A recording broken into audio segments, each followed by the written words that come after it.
రండి, కూర్చోండి. ఇప్పుడు పర్వాలేదా సార్?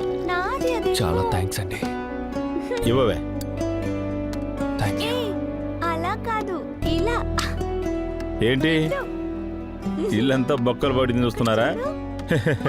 ఈ ఇంట్లో ఒకే ఒక సౌకర్యం ఉంది, వాన పడుతుందా అని బయటికి వెళ్ళి చూడక్కర్లేదు. ఈ ఇంట్లో పడుకొని పైకి చూస్తే బాగా కనపడుతుంది. అది కాదు, పడుకుంటే గోడ తగిలేంతనే స్పేస్ ఉంది, ఇందులోకి ఎలా?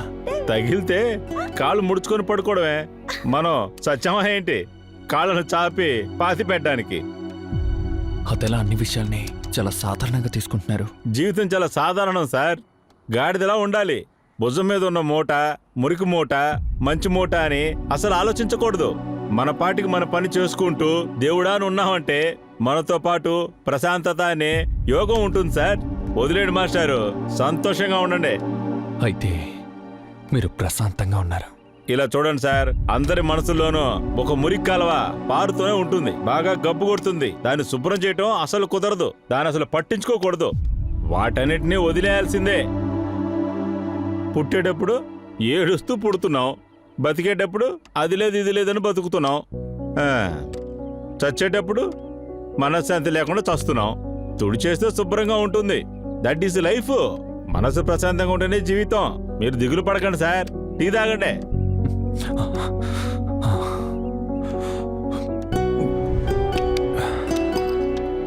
అన్నా, నేను వెళ్ళొస్తాను. చాలా థ్యాంక్స్ అన్నా, బాగా చూసుకుంటా. సార్ దీనిలో ఉంది సార్, ఒక్క నిమిషం ఉండండి. సుబ్బు సార్ బయలుదేరుతున్నారంట. సరే అండి, వెళ్ళరండి. బాయ్. మనసు విప్పి మాట్లాడండి సార్, అంతా చదువుపోతుంది.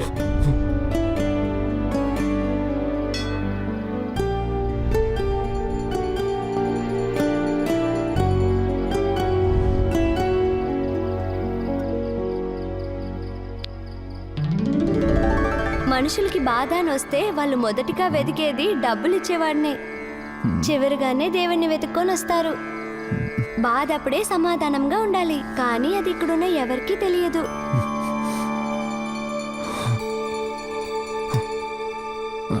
మనం ఎందుకు విభూతి పెట్టుకుంటున్నాం తెలుసా? కారణం తెలుసుకునే విభూతి పెట్టుకోవాలా? ఏదో నాకు తెలిసింది నేను చెప్తాను. ఈ విభూతికి 3 కారణాలున్నాయి.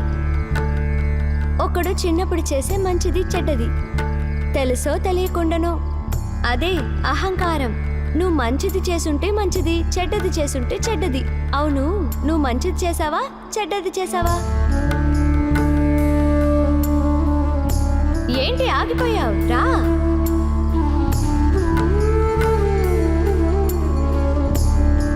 రెండో కారణం, నువ్వు ముందు చేసావు కదా, దాన్ని ప్రయోజనం. చెడ్డది చేసుంటే చెడ్డది, మంచిది చేసుంటే మంచిది. అదే కర్మ. అవును, నీకిప్పుడు ఏం జరుగుతుంది? మంచిదా చెడ్డదా?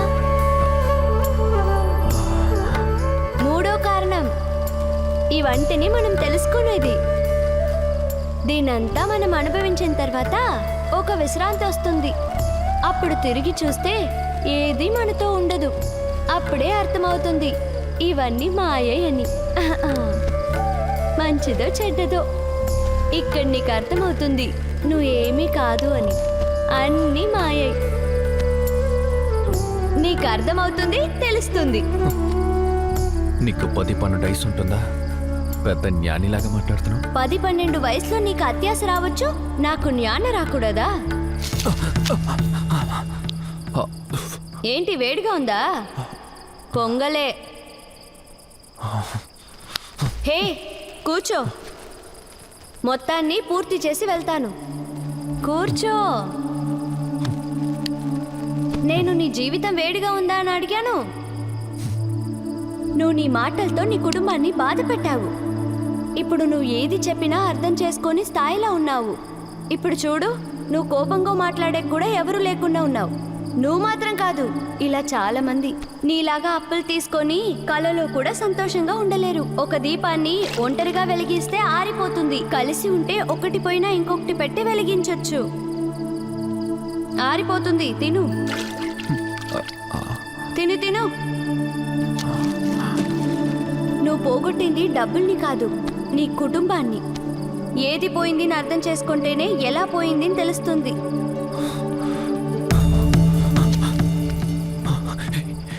ఇక్కడ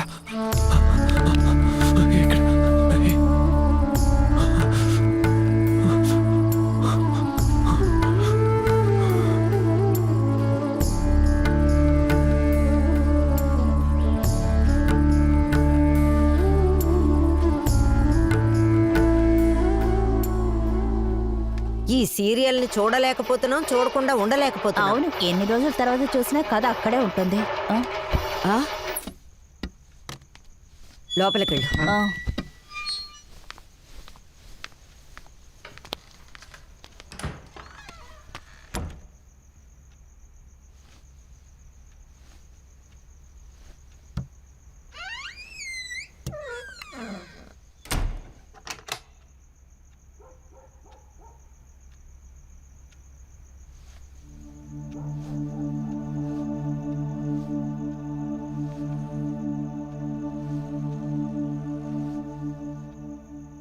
ఎవరు మీ రూమ్ నుండి బయటికి రాకండి.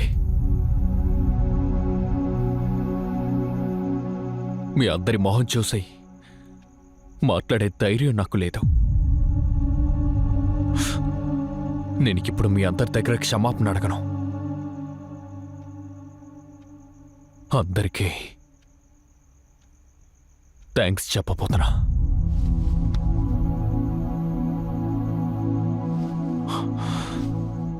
నాన్నా, నేను ముందు నీకే థ్యాంక్స్ చెప్పాలి. నేనేమో నన్ను పెద్ద వజ్రం అనుకున్నా. ఈరోజు అర్థమవుతోంది నాన్న, నేనొక మామూలు రాయని. ఇంకా ఎక్కువ నొప్పి బాధని తట్టుకోవాలని బాగా అర్థం చేసుకున్నాను నాన్న. నిప్పు కూడా బూడిదని వదులుతుంది నాన్న. కానీ నిన్ను చెప్పిన ఒక్కొక్క పదం అది కూడా మిగల్చలేదు నాన్న. ఇక్కడ అందరూ సంతోషంగా జీవించడంలా ప్రతి ఒక్కరికి కష్టం ఉంటుంది, బాధ ఉంటుంది. ఇవన్నీ దాటుకునే రావాలని బాగా అర్థం చేశారు నాన్న. నాన్నా, ఈ ఒక్క పదం చాలు.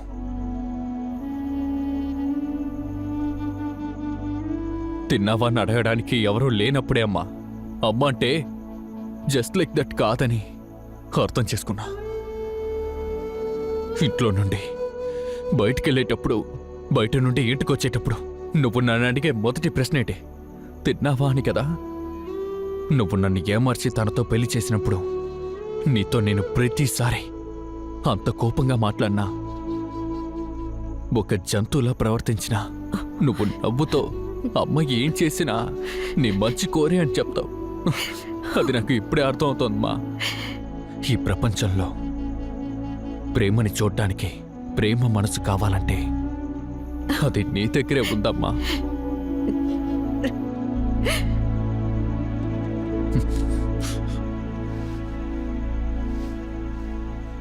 ఎలా నడవాలో తెలియని వయసులో నా చెయ్యి పట్టుకుని నాకు తోడుగా ఎలా నడవాలో నాకు నేర్పించిన మొదటి వ్యక్తి నువ్వే కదా అక్క. చిన్నపిల్లోడిగా నేను కాలు జారి కింద పడిపోయినప్పుడు నువ్వలా కంగారు పడిపోయి నన్ను తీసి నీ భుజం మీద వేసుకుని నాకు దెబ్బ తగిలిన చోట నీ ఉమ్ముని పెట్టావక్క. ఎడవకురా తమ్ముడు నాకు ఓదార్చేసి ఆ రాయిని కొడతావక్క. నేను నవ్వుతాను. ఇంత సపోర్ట్ చేసిన నీకు ఏ రోజు నేను సపోర్ట్ చేయలేదక్కా.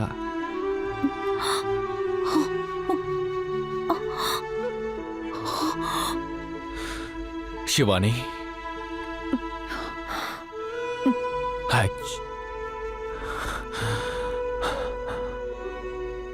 ఈరోజే నీ పేరుతో మొదటిసారి నిన్ను పిలిచినట్టున్నాను కదా. యాక్చువల్లీ నిజం చెప్పాలంటే నీకే నేను ఎక్కువ థ్యాంక్స్ చెప్పాలి. అవును, ఎందుకంటే వీళ్ళందరూ నా రక్తం. కానీ నువ్వు నన్ను తట్టుకున్నావు చూడు, అది చాలా పెద్ద విషయం.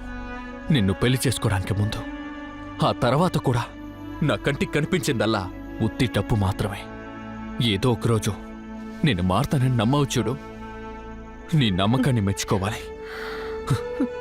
నేను ఎంత చదువుకున్నా, టెక్నికల్గా నాకు ఎంత తెలివున్నా, ఎమోషనల్గా నేను నిన్ను అర్థం చేసుకోలేదు.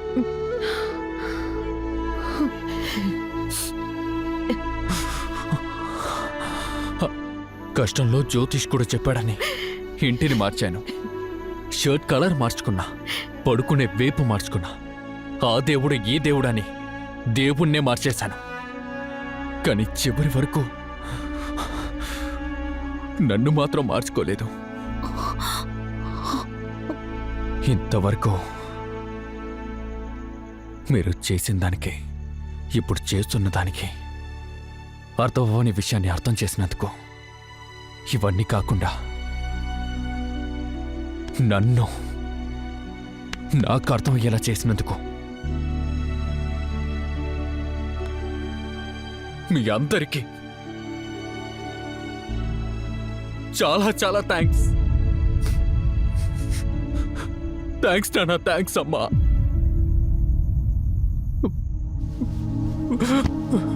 నిజం చెప్పాలంటే మీరందరూ మౌనంగా ఉండడం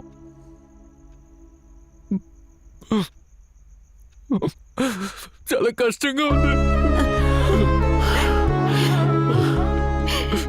కావట్లే, నాకేం చేయాలో అర్థం కావడంలే. చాలా నొప్పిగా ఉంది.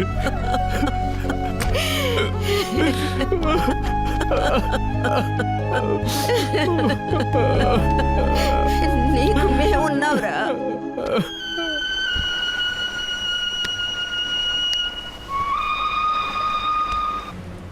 అందరితో ఎలాగైనా మాట్లాడాం, కానీ నాతో సరిగ్గా మాట్లాడాం.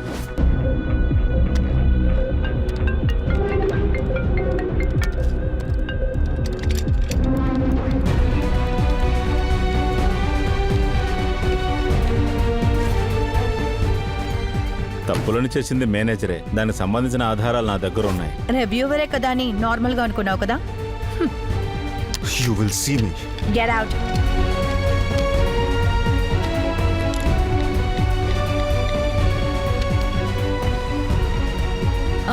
శక్తి, రే శక్తి, దీన్ని స్కూల్లో దింపేసి ఆఫీస్కి వెళ్ళడానికి నీకు టైం ఉంటుందా? సరిగా ఉంటుంది, నో ప్రాబ్లం. తను ఇంకా రాలేదు. శివాని, శివాని. అక్క, ఎందుకు కంగారు పెడుతున్నావు? మెల్లగా రాని. రే శక్తి, నువ్వా మాట్లాడుతున్నావు?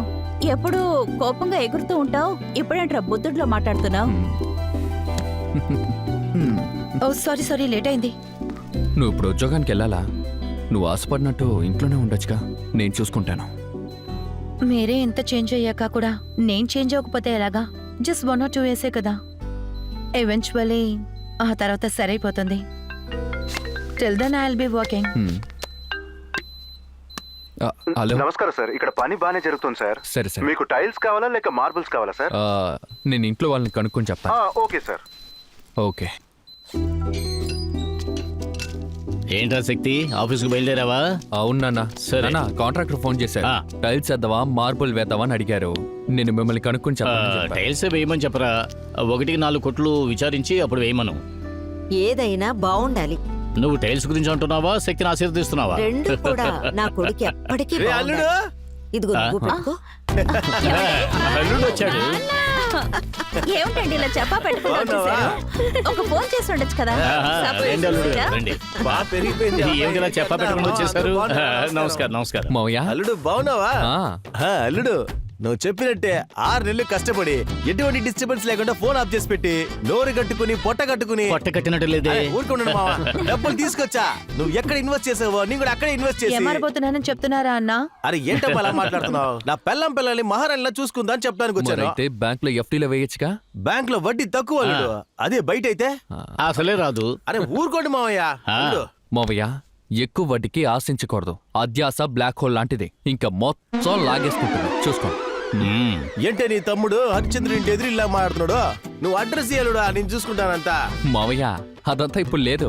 లేదంటే లేదు అంటే డబ్బు మూట కట్టుకుని పారిపోయారు అని అర్థం. వెళ్ళిపోడంటే మరి డబ్బులు వాడి వెనకాల వెళ్ళి మనం అడగాలి. బుల్లెట్ లో వెళ్ళి అడుగుదాం అంటావా అల్లుడు? మావయ్య, ఏ సత్తి, అల్లుడు ఎవరు ఇల్లు?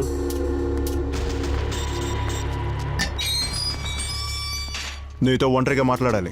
ఏదైనా ఇక్కడే మాట్లాడండి. నెక్స్ట్ వీక్ నువ్వు ఇచ్చిన కేసు హియరింగ్ వస్తుంది. తెలుసు. గుణశీలన్ సార్ మాట్లాడాలన్నారు. ఇదిగో చూడు శక్తి, కేసు వాపస్ చేసుకో. నీ దగ్గరున్న కేసు ఫైల్స్ అని నాకు తిరిగిచ్చాయి. అదంతా ఇవ్వడం కుదరదయ్యా. కోర్టులో చూసుకుందాం వెళ్ళు. కోర్టు కేసుని వెళ్తే మీకే ప్రాబ్లం అవుతుంది. ఆ? ఎవరికి? ఇక్కడ ఉన్న అందరికే. అందరికీ అంటే నీ కుటుంబానికి. ఏంటి బెదిరిస్తున్నారా? బెదిరింపు కాదు, నిజమంటున్నా. ఇలా చూడండి, ఏదైనా మేము చూసుకుంటాం. మీరు చేయాల్సింది చెక్కండి. చివరిగా నువ్వేమంటున్నావు? కేసు వాపస్ తీసుకోవడం కుదరదు. కుదరదండి. రేయ్, నువ్వు కేసు వాపస్ చేయలేదో నీ పని అయిపోతుంది. జాగ్రత్త. సార్, రోడ్ మీద ఉన్న వాళ్ళు చూస్తున్నారు. ఏదున్నా తర్వాత మాట్లాడుకుందాం. లేడీస్ ఉన్నారు ఇక్కడ. ఎంత ధైర్యం ఇంటికి వచ్చి బెదిరిస్తున్నాడు. రేయ్, వీళ్ళకు భయపడుతున్నా సార్, వీడ్రా. భయపడలేదు సార్. లేడీస్ ఉన్నారు ఇక్కడ. తర్వాత మాట్లాడుకుందాం సార్. వీడి సంగతి నేను తర్వాత ఎండ చూసుకుంటా. ఎక్కువగా ఉంది. ఆ కండువా తీసుకోండి, నెత్తిన వేయండి. అదే చెప్పేసాం Stupid కదా. crazy people, నువ్వు just లోపలికి వెళ్ళు. ignore. అల్లుడు ఇది ఏ ప్రాబ్లం కంటిన్యూటీ? ఇప్పుడు అడిగారు కదా, అవును. ఇదే దాని కంటిన్యూటీ. అయితే మన డబ్బులు తప్పించుకునే అనమాట. వాడు కాంప్రమైజ్ అయ్యి డబ్బులు సెటిల్ చేస్తా అంటున్నాడు కదా. జీవితాలు మారితే కదా తీసుకోవచ్చు కదా అల్లుడు. సమస్యలు ఉండవు కదా. మన సమస్య తీరుతుంది, మిగతా వాళ్ళకి మారుతాం. మిగతా వాళ్ళంటే మార్పు అనేది ఎప్పుడైనా మారాల్సిందే నాకు తెలుసు. కానీ ఇంత మారకూడదు అల్లుడు. అయ్య బాబోయ్. మెమరీస్తో ఉండాలనుకోవట్లేదు. నా భర్తతో నిజంగా జీవించాలి. నా ప్రాపర్టీస్ అన్ని సేల్ చేసి డబ్బిచ్చి ఆయన ప్రాబ్లమ్స్ని సరిచేయాలి.